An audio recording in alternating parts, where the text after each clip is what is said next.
Shalom, bienvenidos nuevamente a Alel, a Jerusalén, a la tierra de Israel. Hoy nuevamente en nuestro ciclo de eventos especiales vamos a hablar de un tema que, por desgracia para toda la humanidad, está nuevamente en boga, que es el antisemitismo.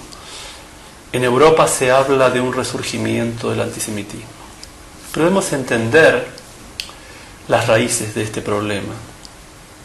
El antisemitismo no es más que una forma irracional del odio, producto de la demagogia y de la ignorancia, que resurge con el tiempo.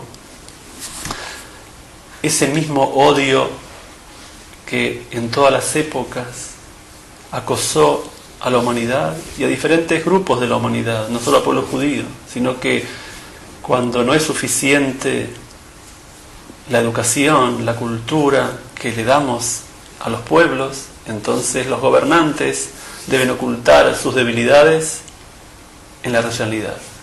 Y la judeofobia y el antisemitismo no es más que una de ellas. La injusticia es y ha sido en todas las épocas el resultado de una percepción ciega y creyente de la realidad, como denominamos a nuestra conferencia. La guerra contra la creencia ciega es justamente la guerra que todos debemos luchar, porque es la guerra contra la ignorancia, cuando la gente cree en lugar de saber. Israel, el pueblo de Israel, la sabiduría de Israel, la tierra de Israel, seguramente uno de los pueblos más antiguos, pero también cuantitativamente más pequeños, pero grandiosos por todos los aportes que hemos dado a la humanidad. Basta comprobar y estudiar un poco la historia, sin mucha profundidad, para ver en el campo social, espiritual, también en la parte científica, artística.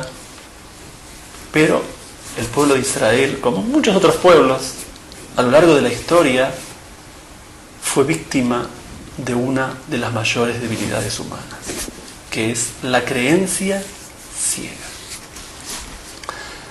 Debemos saber, cuando leemos, cuando vemos los medios de difusión, si realmente nos informamos o nos deformamos. Los medios de comunicación, las editoriales, nos bombardean permanentemente con material. Es decir, desde luego que la imprenta llegó al mundo y que las personas pudieron publicar sus escritos, aunque al principio, por supuesto, que esos escritos, como era muy caro publicar un libro, no cualquiera podía publicar un libro. Pero ahora, cualquier persona puede escribir un artículo, puede publicar un libro. Entonces se hace más difícil, al haber tanta información, cómo discernir si esa información es correcta o es incorrecta. Entonces vemos que los medios de comunicación nos bombardean sin descanso, y a veces con alucinógenos informativos que son imposibles casi de digerir, y nos queda una imagen. Se juega con la subliminidad, se juega con la información, con el inconsciente del hombre, y se da un mensaje. Y la mayoría de las personas, cuando ven algo en los medios, en los diarios, en la televisión, creen, pero no se dedican en profundidad a ver si la fuente es tendenciosa o es honesta. Entonces, si no sabemos si esa fuente es tendenciosa y honesta, ¿cuál es el objetivo? ¿Cómo sabemos si la lectura que estamos haciendo es real y la opinión que nos estamos formando es real? En esta época contamos con formadores profesionales de opinión, que muchos de ellos son pagos para formar una opinión. Es producto de la habilidad humana, en lugar de transmitir la verdad y la luz, que es lo que va a armonizar, se busca deformar. Y es lo mismo siempre, es el miedo, la demagogia, la ignorancia. Porque cualquier persona inteligente, bondadosa, sabe que la única forma de alcanzar la armonía es el orden entre las partes. Y en este caso es la armonía entre los diferentes seres humanos que conforman esta gran familia que es la humanidad. Entonces nosotros tenemos dos aspectos que debemos tener claros, que son saber o creer. Es muy fácil y cómodo tener una opinión y creer en la información sin hacer ningún esfuerzo en analizar su veracidad. Hay quienes son más responsables, adoptan una actitud comprometida y seleccionan las fuentes. Pero a pesar de ello, siempre dependemos de otra persona que fue la que escribió o hizo la investigación. O sea, ¿qué sucede? Que mientras la información que nosotros recibimos no sea de una fuente auténtica, no poseemos los elementos para evaluarla. Somos menos consumidores de un producto ya elaborado. Otro elaboró, no nosotros. Nosotros consumimos esa información como quien consume cualquier producto. Entonces, mientras somos consumidores pasivos, dependemos del discernimiento y los criterios de otros. Entonces, ¿qué sucede? ¿Debemos creer o no creer? Estamos en el ámbito de los creyentes. Por eso aquí pasamos a otro punto muy importante para entender esto, que es sabios, entendidos y creyentes. Ese punto es fundamental para poder entender cómo funciona la mecánica de la información y el conocimiento. Un ejemplo simple para entender estos tres grupos de sabios, entendidos y creyentes es que cuando vamos al médico y sentimos un dolor, una molestia, y le preguntamos al médico qué es lo que nos sucede, qué tenemos, el médico analiza la situación, nos toma el pulso, hace los análisis que deba hacer, y luego ¿qué hace? Nos receta una dieta y un medicamento. Y nosotros, religiosamente, tomamos el remedio 3 veces por día y seguimos la dieta. Pero en realidad, ¿sabemos lo que estamos haciendo? ¿Sabemos en la cápsula que nos introducimos 3 veces por día qué es lo que hay? No. Creemos en el discernimiento del médico. Somos creyentes. Ahora, el médico, a su vez, él es un entendido. Él entiende hasta cierto punto a los científicos, a los sabios de la medicina, y a través de ese discernimiento nos da a nosotros ese medicamento y esa dieta. Pero nosotros somos consumidores pasivos, somos creyentes. Entonces, mientras el hombre es creyente, permanece en el ámbito pasivo de los creyentes, depende del discernimiento ajeno.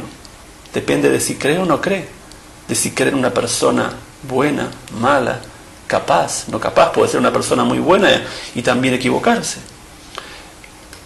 Eso sucede en todos los ámbitos del conocimiento humano. Y justamente formar creyentes es la técnica de los dirigentes débiles, que no buscan la verdad, sino que quieren ocultar sus propias carencias.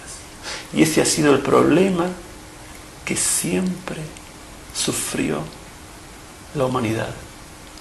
Todos los hombres, a través de la historia, sufrimos de la ignorancia y de ese miedo que se manifiesta a través de la demagogia.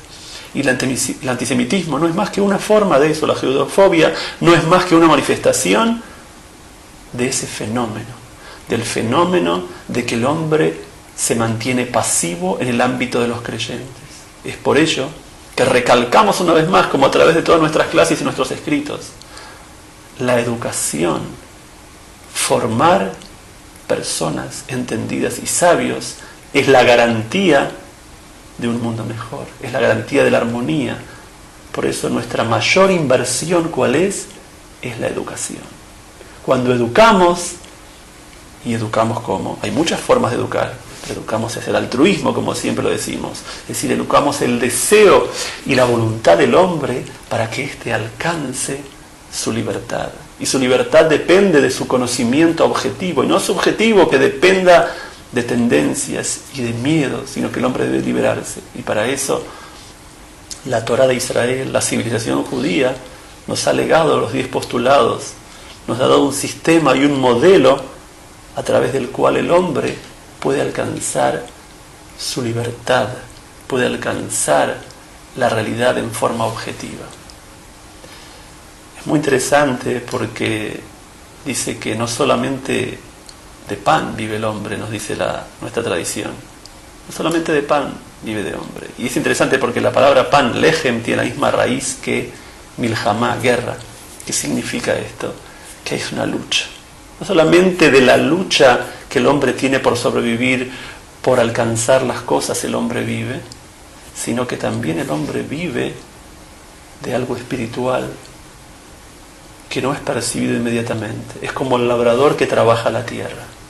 El labrador trabaja la tierra y la trabaja, pero si no llueve la tierra no le va a dar su fruto.